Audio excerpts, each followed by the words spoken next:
Assalamualaikum warahmatullahi wabarakatuh dan salam sejahtera. Hari ini kita akan belajar tajuk 7, tingkatan 1 ketaksamaan linear. Saya Cikgu Hidayah daripada Sekolah Menengah Sains Selangor akan mengupas topik ini bersama dengan anda.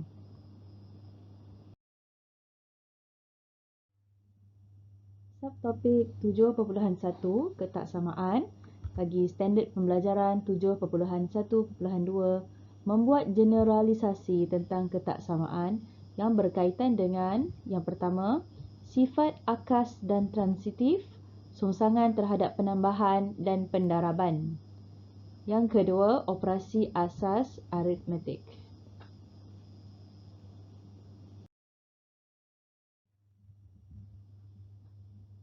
Baiklah, kita kenali apa itu akas. Okey, akas bermaksud jika A kurang daripada B, maka B lebih besar daripada A. Kita boleh lihat dalam bentuk sifatnya yang boleh ditulis seperti yang tertera. Okey, dalam simbol ketaksamaan. Jika A kurang daripada B, maka B lebih besar daripada A dan juga sebaliknya. Kita lihat pula maksud transitif. Transitif itu bermaksud jika A kurang daripada B dan B kurang daripada C, maka A lebih kurang daripada C. Dan kita lihat daripada sifatnya, dia akan ditulis seperti ini. Jadi kamu ada jika A kurang B dan B kurang daripada C, maka A kurang daripada C. Okey. Jadi kita akan lihat melalui contoh 5. Tulis sifat akas bagi ketaksamaan yang berikut. Okay, yang pertama, 2 kurang daripada 8. Menurut sifat akas tadi, kita boleh buat jika A kurang B, maka B lebih besar daripada A. Jadi jawapannya, kita boleh buat jika 2 kurang daripada 8, maka 8 lebih besar daripada 2. Yang kedua, negatif 5 kurang daripada negatif 1. Melalui sifat akas, jawapannya, jika negatif 5 lebih kecil daripada negatif 1, maka negatif 1 lebih besar daripada negatif 5. Okey. Dan yang ketiga, 0.3 lebih besar daripada negatif 0.2. Jadi menggunakan sifat akas, jika 0.3 lebih besar daripada 0.2, maka negatif 0.2 lebih kecil daripada 0.3.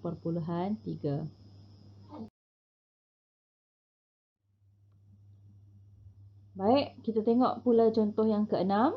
Tulis sifat transitif bagi ketaksamaan yang berikut. Yang pertama, 0 lebih kecil daripada 2.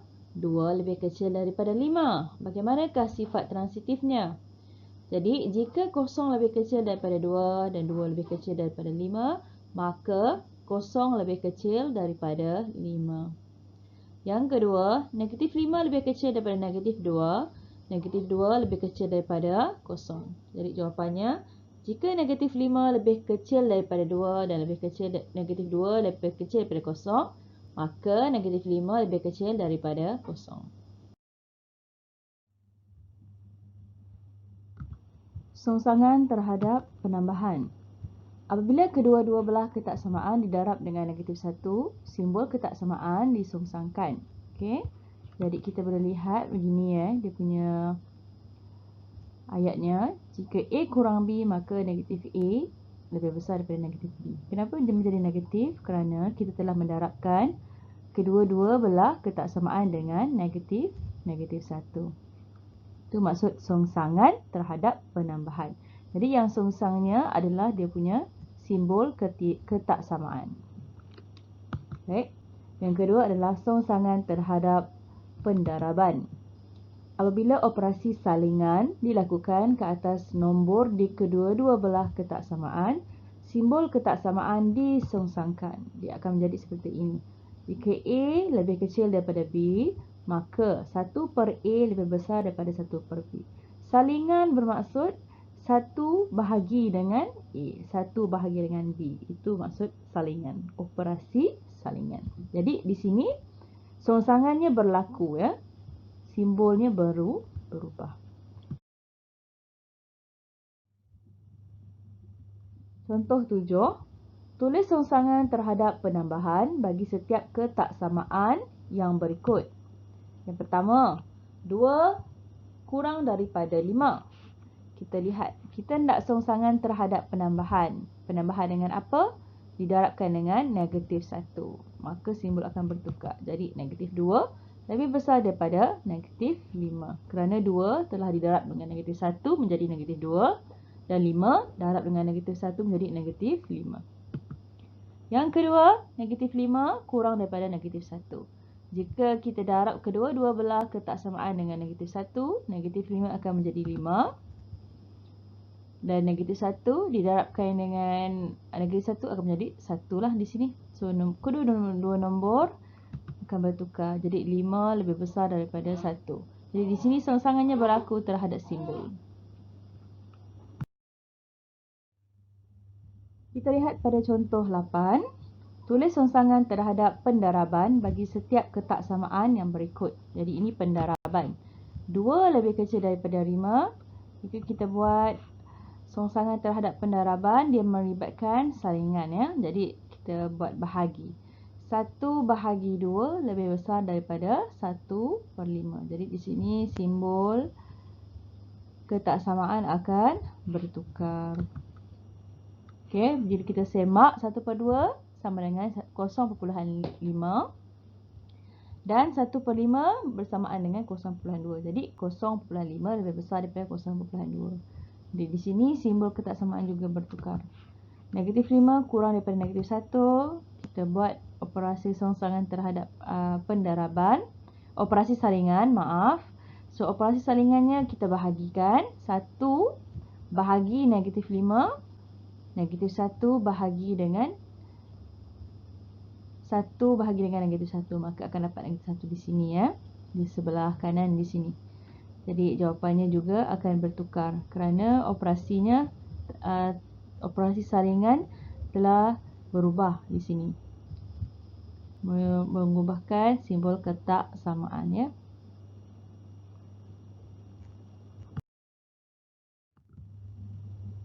Baik, sekarang kita lihat operasi asas aritmetik. Yang pertama, bila kita melibatkan operasi penambahan, bagi kes pertama, katakanlah C ini adalah sebarang nombor. Jadi kita buat tambah C bermaksud C positif, nombor C positif. Jika kita tambahkan operasi penambahan terhadap nombor C yang positif, dia akan menjadi A tambah C lebih besar daripada B tambah C. Contohnya, contoh 9. Jika 5 lebih besar daripada 2, kita tambahkan dengan 3. 3 ni adalah nombor positif. Jadi, dia akan menjadi 8 lebih besar daripada 5. Baik. Yang kedua, melibatkan operasi penambahan juga tetapi dengan nombor yang nombor negatif, negatif C. A lebih besar daripada B, maka A tambah negatif C lebih besar daripada B tambah negatif C. Okey. Jadi bila kita keluarkan kurungan di sini, tambah tolak, kamu akan dapat tolak lah. Jadi A tolak C lebih besar daripada B tolak C. Kita lihat kepada contoh yang kedua melalui contoh 9. Jika 5 lebih besar daripada 2, kita tambahkan dengan nombor yang negatif. Di sini C ini menjadi negatif. Jadi 5 tambah tolak menjadi tolak. Jadi awak akan dapat 5 tolak 3. Lebih besar daripada 2 tolak 3. Kita kirakan 5 tolak 3 kita akan dapat 2.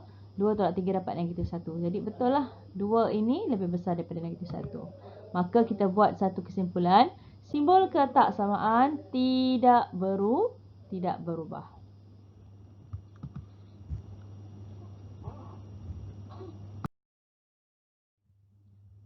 Operasi asas aritmetik yang kedua ialah penolakan. Kita lihat kes 1, bila kita berhadapan dengan nombor positif, positif C ini adalah nombor positif. Jika A lebih besar daripada B, kita buat penolakan, kita akan dapat A tolak C lebih besar daripada B tolak C. Melalui contoh 10, jika 5 lebih besar daripada 2, kita ada nombor positif 5 di sini, kita melakukan operasi penolakan di kedua-dua belah. Kita akan dapat 5 tolak 5 lebih besar daripada 2 tolak 5. Jadi 5 tolak 5 kita akan dapat kosong ataupun sifar. Dia lebih besar daripada negatif 3. Jika kes yang kedua melibatkan dengan nombor yang negatif, iaitu negatif C di sini, kita tolakkan. Okey, di sini kita akan buka kurungan negatif, kita akan dapat A tambah C. Lebih besar daripada B tambah C. Jadi contoh yang kedua melalui contoh 10, 5 lebih besar daripada 2. Kita buat penolakan nombor negatif di dua-dua belah ketaksamaan. Jadi kita akan dapat seperti ini. Okey. Jadi negatif, buang kurungan negatif, kita akan dapat positif. So 5 tambah 5. Di sebelah kanan kita akan dapat 2 tambah 5. Kita akan dapat 10 sebelah kiri dan dia lebih besar daripada sebelah kanan kita iaitu 7. Jadi di sini kita buat kesimpulan, simbol ketaksamaan tidak berubah.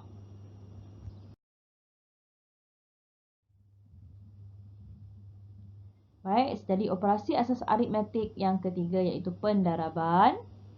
Pendaraban juga melibatkan nombor positif. Jika di nombor positif kita darabkan kepada kedua-dua belah ketaksamaan, maka di sini kita akan mendapatkan AC lebih besar daripada BC. Melalui contoh 11, jika 5 lebih besar daripada 2, kita darabkan positif 2 kepada kedua-dua belah. Kita akan mendapat 10 dan dia lebih besar daripada 4. Tidak ada masalah lah terhadap simbolnya. Okay, kita lihat kepada kes yang kedua melibatkan dengan nombor negatif di sini. Jika kita mendapatkan A lebih besar daripada B, kita darabkan dengan kedua-dua belah nombor negatif. Di sini sebenarnya akan terdapat satu songsangan terhadap simbol. Simbolnya berubah di sini Jadi kita akan dapat negatif AC lebih kurang daripada negatif BC. Jadi contohnya 5 lebih besar daripada 2, kita darabkan negatif 2 di kedua-dua belah ketaksamaan. Jadi kita akan dapat 5 darab negatif 2, kita akan dapat 10. 2 darab negatif 2, kita dapat negatif 4. Jadi di sini, negatif 10 lebih kecil daripada negatif 4. Jadi kita tengok kepada kesimpulan, simbol ketaksamaan berubah, iaitu di sini.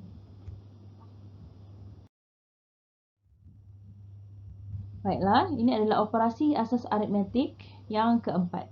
Pembahagian. Apa akan jadi jika kes pertama, nombor positif, ketaksamaan dibahagikan dengan nombor positif, simbolnya juga tidak berubah melalui contoh 12. Jika 4 lebih besar daripada 2, kita bahagikan kedua-dua belah ketaksamaan dengan 4, iaitu nombor positif, maka kita akan dapat 1 lebih besar daripada 0.5. Jadi di sini kesimpulannya, simbol ketaksamaan tidak berubah, dia kekal sama. Bagi kes yang kedua melibatkan dengan nombor yang negatif. Okey, jadi bila kita bahagikan dengan kedua-dua belah ketaksamaan dengan nombor negatif, perhatikan di sini sebenarnya simbolnya berubah. Jadi kita lihat kepada contoh 12, nombor 2, kita bahagikan dengan kedua-dua belah dengan negatif 4. Jadi negatif 4 bagi negatif 4 kita dapat negatif 1, 2 bagi negatif 4 kita dapat negatif 0.5. Jadi di sini negatif 1 lebih kecil daripada negatif 0.5. Di sini anda boleh lihat simbolnya berubah. Jadi kita boleh buat satu kesimpulan, simbol ketaksamaan berubah. Okey, jadi sekianlah, terima kasih.